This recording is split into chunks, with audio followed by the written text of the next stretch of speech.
Serial इमली में आज ये दिखाया जाता है कि आदित्य वहां पर बैठा हो रहता है, तो इमली उसके पास आती है। तो आदित्य ये बोल देता है, इमली तुम यहाँ पर क्या कर रही हो, 10 बज चुका है, तुम्हारा एग्जाम तो अभी स्टार्ट हो चुका होगा। तो इमली ये बोल देती है, बाबू साहब आपको जब सांप काट लिया था तो आपने हमें क्यों नहीं बताया? बस एक एग्जाम की खातिर आपने वो दर्द को बर्दाश्त कर लिया। आपको कुछ हो जाता तो क्या होता? उसके आदित्य ये बोलता, तो क्या हुआ फायदा मेरे इस दर्द को बर्दाश्त करने का? तुम तो एग्जाम देने नहीं गई, तुम अभी जाओगे एग्जाम देने। तो इमली ये बोलती है, बाबू साहब हम आपको छोड़कर कहीं नहीं जाएंगे, आपका हालत बिल्कुल खराब है।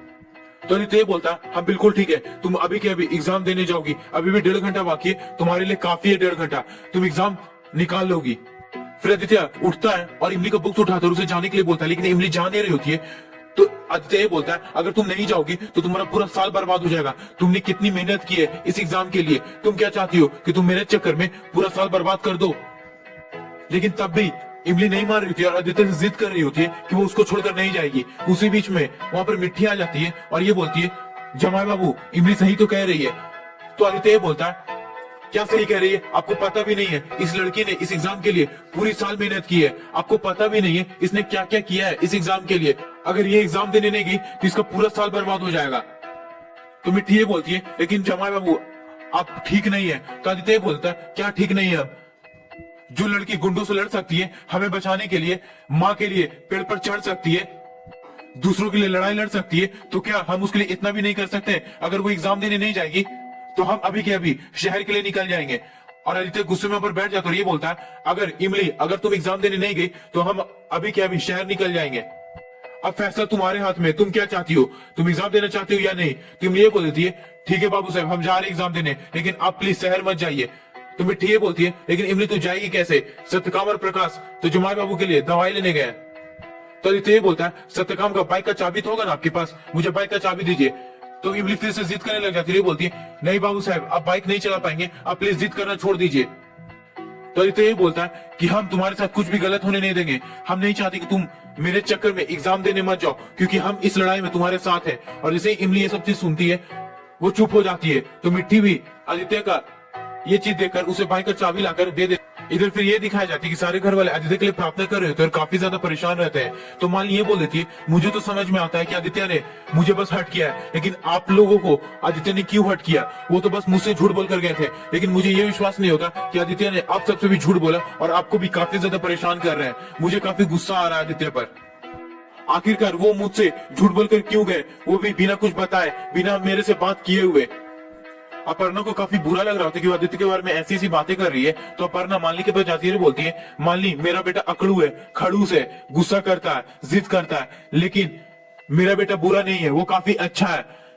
तुम्हें ये तो पता है आदित्य तुमसे झूठ बोलकर चला गया, हम सबसे झूठ बोलकर चला गया, लेकिन उसका वजह तो जान ले बेटा, उसका जरूर कुछ रीजन होगा, इसलिए आदित्य हम सबको कुछ बताना नहीं चाहता है।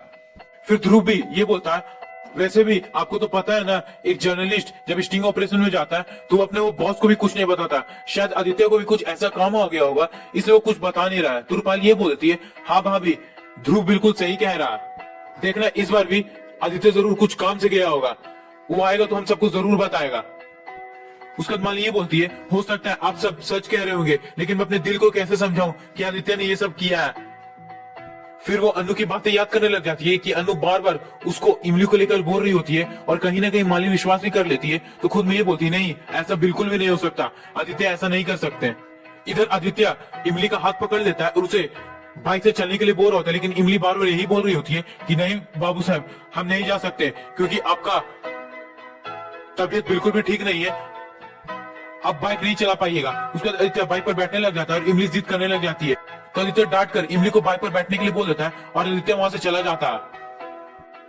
इधर आदित्य कुछ देर के लिए जाता ही है तो उसे पैर दर्द देने लग जाता है और इमली इस चीज को समझ जाती है और ये बोलती है, बाबू साहब आपका पैर पूरा सूज चुका है, आप बाइक नहीं चला पाइएगा, आप बाइक से उतर जाइए। लेकिन आदित्य ये बोलता है, हम ठीक है, मुझे कुछ नहीं होगा। फिर कुछ देर बाद आदित्य जाता ही है तो वो बाइक को नहीं चला पा रहा होता है और वो रुक। तुम ये बोलती है, बाबू साहब आप क्या कर रहे हैं, प्लीज बाबू साहब हमें उतार दीजिए, वरना फिर से जहर पूरे पैर में फैल जाएगा, आप बिल्कुल ठीक भी नहीं हुए और दवाई भी आप नहीं खाए। तो आदित्य इमली को ये बोलता है, हम थोड़ा सा दर्द सह लेंगे तो तुम एग्जाम दे दोगी, तुम्हारा करियर बन जाएगा, तुम्हारा लाइफ का सवाल है। इधर ये दिखाया जाता है कि इमली के गांव की जो टीचर रहती है वो इमली का वेट कर रही होती है और खुद में ये बोलती है, इमली अभी तक क्यों नहीं आई है। वहां का इंचार्ज वहां पर आ जाता है और ये बोलता है, मैम ये सीट क्यों खाली है। तो टीचर ये बोल देती है, सर हमारी गांव की एक लड़की है, वो काफी ज्यादा इंटेलिजेंट है, हर विषय में वो 90% से ऊपर लाई है, जरूर उसके साथ कुछ परेशानी या मजबूरी हुआ होगा, इसलिए वो आई नहीं है, क्योंकि कभी वो लेट नहीं करती है ये सब चीज के मामलों में। प्लीज सर आप उसे एग्जाम देने दीजिएगा ना, उसे मत रोकिएगा। तो इंचार्ज ये बोल देता है, ठीक है आप इतना कह ही रही हैं तो हम बस 5 मिनट उसका और इंतजार कर देते हैं, लेकिन अगर 5 मिनट के बाद वो लेट आई तो हम उसको एग्जाम देने नहीं देंगे। इधर ये दिखाया जाता है कि आदित्य बाइक चलाते चलाते लड़खड़ाने लग जाता है, जिसकी वजह से इमली काफी ज्यादा परेशान हो जाती है और ये बोलती है, बाबू साहब आपको काफी ज्यादा दर्द दे रहा है, आप प्लीज रुक जाइए। तो आदित्य ये बोल देता है, ये दर्द कुछ नहीं है इमली, जो दर्द हम अभी तक सहते आए हैं। याद करो वो दिन जब गांव वाले ने हमारा शादी जबरदस्ती करा दिया था, अगर हम उस दिन ये दर्द को छोड़कर खुद के लिए लड़ जाते तो शायद हमें अभी तक ये दर्द नहीं सहना पड़ता। इमली को ये सब चीज सुनकर काफी बुरा लगता है, लेकिन वो आदित्य को कुछ नहीं बोलती है और वो आदित्य की बातों को चुपचाप सुन रही होती है और वो अपने शादी को याद करने लग जाती है। इधर ये दिखाया जाता है कि अपर्णा काफी ज्यादा रो रही होती है और राधा और निशांत अपर्णा को संभाल रहे होते हैं, जहाँ पर राधा अपर्णा को ये बोल रही होती है, अपर्णा तू चुप हो जा, अगर तू चुप नहीं होगी तो माली को कौन संभालेगा। इधर निशांत देख लेता है कि माली पीछे खड़ी है और वो ये बोल देता है, भाभी आप। उसके बाद अपर्णा अपना आंसुओं को पोंछ लेती है और मालिनी के पास जाने लगती है और बोलती है, नहीं मालिनी वो एक्चुअली ये हुआ था।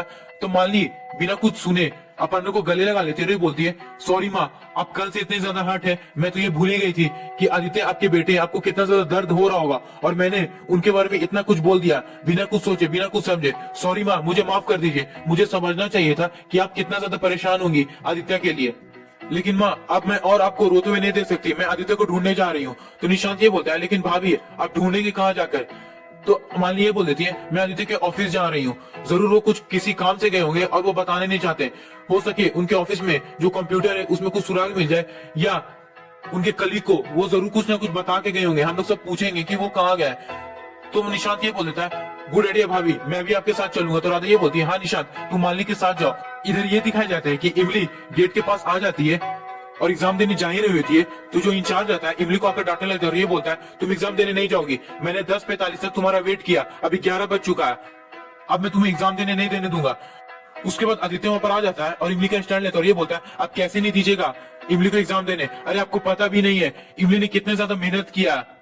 तो इंचार्ज ये बोलता है, मुझे उससे कोई मतलब नहीं है, मैं यहाँ पर ड्यूटी करने आया हूँ, इसलिए मैं दूसरे स्टूडेंट्स लोग के साथ धोखा नहीं दे सकता इस लड़की को एग्जाम दिलवाकर, क्योंकि सब स्टूडेंट्स यहाँ पर अपने सपने को पूरा करने आए, सबका रास्ता एक ही है, सब अपनी जिंदगी में आगे बढ़ने आए। तो आदित्य बोल देता है, आप कैसा ड्यूटी निभा रहे हैं, अरे ये गांव की लड़की है, इसको पता नहीं क्या क्या रास्ता पार करना पड़ा है। एक गांव की गरीब लड़की अपने समाज से न जाने क्या सुनकर, अपनी गरीबी को देखकर समाज की कई तरह के बेड़े को पार कर ये रास्ता देखिए। सब स्टूडेंट्स तो ये रास्ता नहीं ना देखे होंगे, अरे कई स्टूडेंट्स तो बस ऐसे ही एग्जाम देने आ गए होंगे, उनके लिए रास्ता क्या मुश्किल था, सबके लिए रास्ता एक नहीं होता है सर।